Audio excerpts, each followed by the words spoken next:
Ramadan misalnya, Rasul bergandengan, bersandingan dengan kita.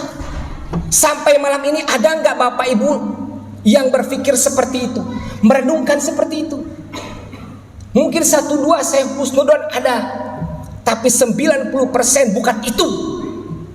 Saya bisa jamin. Jujur sama hati Bapak dan Ibu. Semalam saya ngisi satu pengajian di rumahnya Zola, pemain Arema dulu di Persib, sekarang adiknya di Persib PK. Jam 12 saya pulang. Sampai ke rumah datang tamu sampai pukul 3.30, setengah 4 saya belum tidur. Hanya sekedar ngopi, berbincang, merenungkan, tafakur diri, saling bermuhasabah, bermuajahah, bertawasul antara hati, hat to hat, kolbu dengan kolbu. Pertanyaan saya sama, tidak jauh berbeda.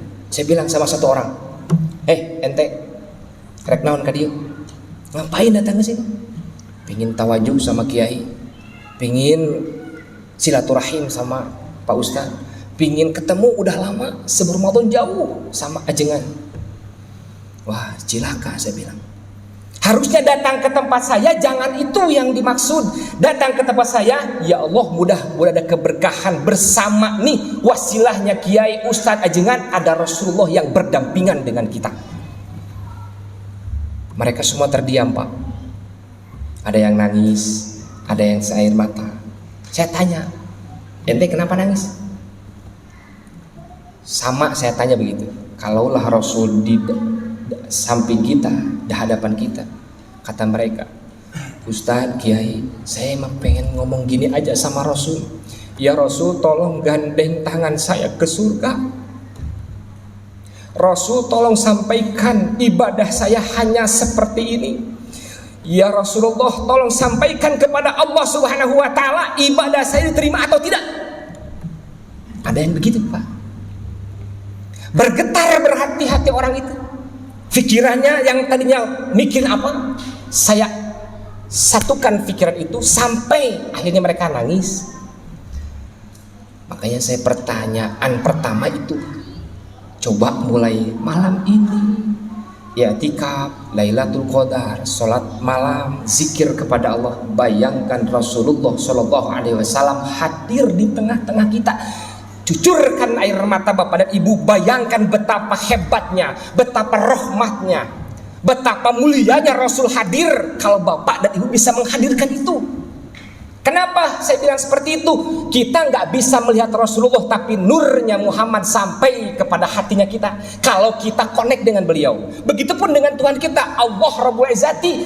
Kita nggak bisa melihat Allah, tapi ketika ihsan muncul, rukun daripada agama, arkanuddin yang ketiga, anta'budallah ka'annaka tarahu fa illam takun tarahu fa innahu yarok. Kita emang gak bisa ngeliat dia, gak bisa ngeliat pencipta, tapi pencipta melihat kita. Bayangkan itu. Jadi bukan hanya lapar dan haus saja, bukan capek saja, bukan mengharap hanya sekedar pahala saja, jauh.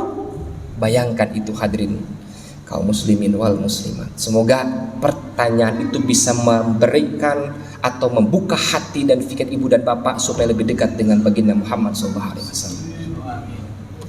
Hadirin kaum muslimin rahimakumullah. Ada makna daripada yang sering disebutkan tentang Lailatul Qadar yang saya baca ayat pertamanya tadi. Di mukadimah saya sampaikan itu, saya bacakan tadi, saya tilawahkan tadi. Dalam benak kita mungkin banyak yang menyampaikan, terdengar di telinga kita, oh malam Lailatul Qadar adalah malam 1000 bulan. Cukup begitu? Oh tidak. Saya buka tafsir Al-Imam Al-Maraghi, tebalnya luar biasa. Dulu saya selesaikan selama 6 tahun kitab Al-Maraghi itu. 6 tahun saya selesaikan, Pak. Saya buka ulang-ulang. Singkat cerita begini.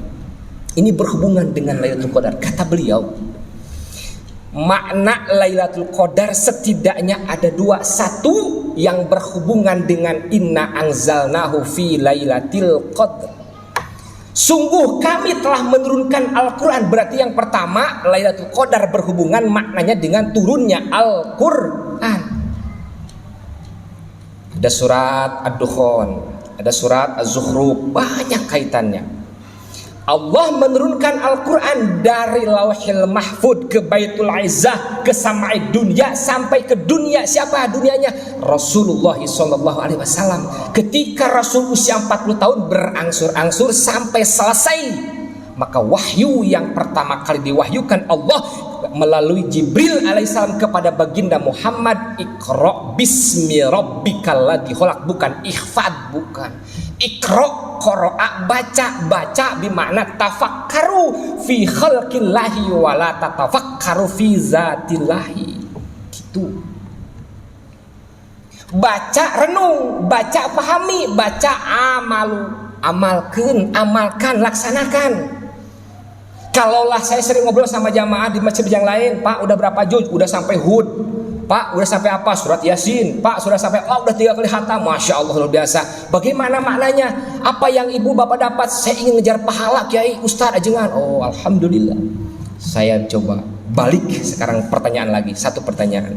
Seandainya Quran berkata, misalnya bapak udah selesai 10 juz, 20 juz, khatam 3 kali walaupun belum selesai. Terus Quran ngomong sama kita, hey, misalnya Pak Haji, kamu tuh sudah menyelesaikan 30 khatam kali misalnya, seperti Imam Asy-Syafi'i misalnya 6 kali selesai. Terus tiba-tiba Quran ngomong minimal surat Al-Fatihah di pembuka muqaddimah ngomong gini, kamu sudah menghatamkan aku misalnya kata Quran 2 kali di bulan suci Ramadan. Terus apa yang kamu pahami di surat Al-Fatihah sebagai muqaddimatul Quran? Bismillahirrahmanirrahim, dengan menyebut nama Tuhan yang Maha Pengasih juga Maha Penyayang. Ketika Quran dibayangkan sama kita, ngomong sama kita, maksud Bismillahirrahmanirrahim itu apa?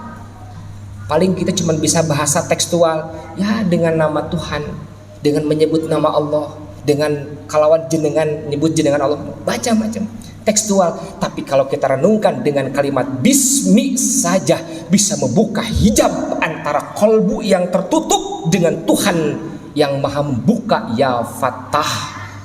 Makanya ada doa para kiai yang saya dapat dari guru-guru saya, wabil khairi ya fattahu fattah wabil huda walir rizki ya rozaku kunli musahila.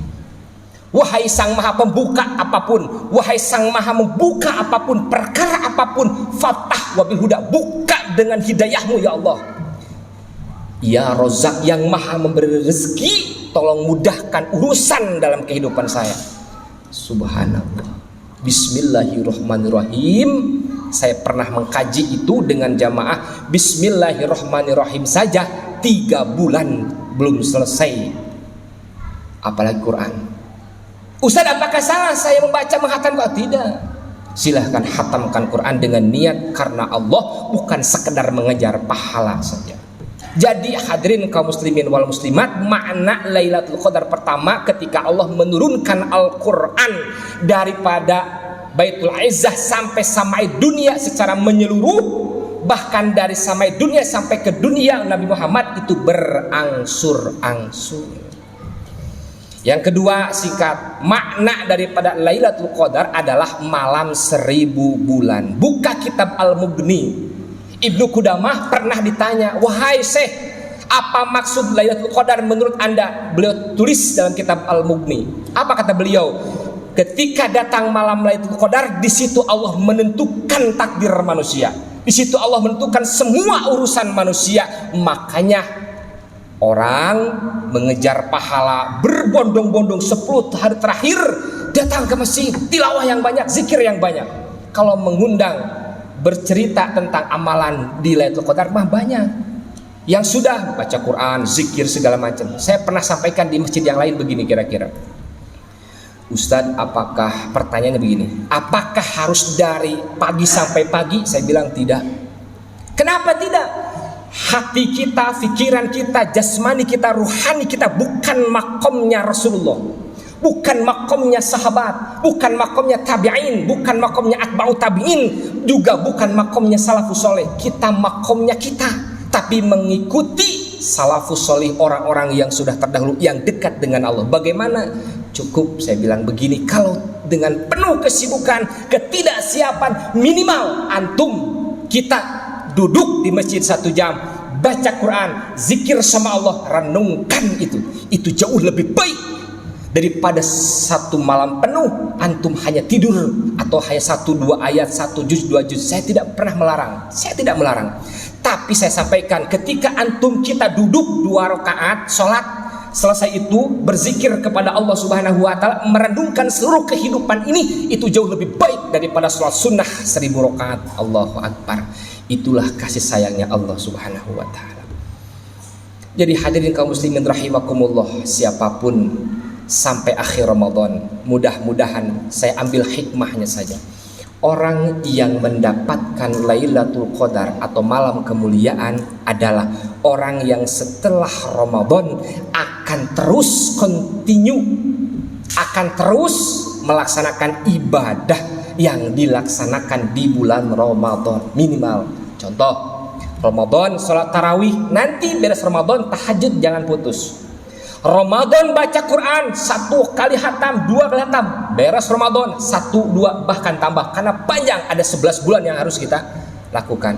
Biasa Ramadan sholat duha, beres Ramadan duhanya tambahin. Selama Ramadan zikirnya ratusan ribuan, dekati Allah Subhanahu wa taala, nanti beres Ramadan tambah-tambah. Itulah orang yang mendapatkan kemuliaan dari Allah Subhanahu wa taala yang dimaksud dengan Lailatul Qadar. Hadirin kaum muslimin rahimakumullah, mudah-mudahan selepas Ramadan amalan kita tidak pernah putus, bahkan hati kita terus connect sama Allah Subhanahu wa taala, tidak ada hijab antara kita dengan beliau, dengan Nabi Muhammad SAW, bahkan senantiasa apa yang menjadi kehidupan kita bersandar melalui Nabi Muhammad sallallahu alaihi wasallam. Aqulu qauli hadza wa astaghfirullah li wa lakum. Wassalamualaikum warahmatullahi wabarakatuh.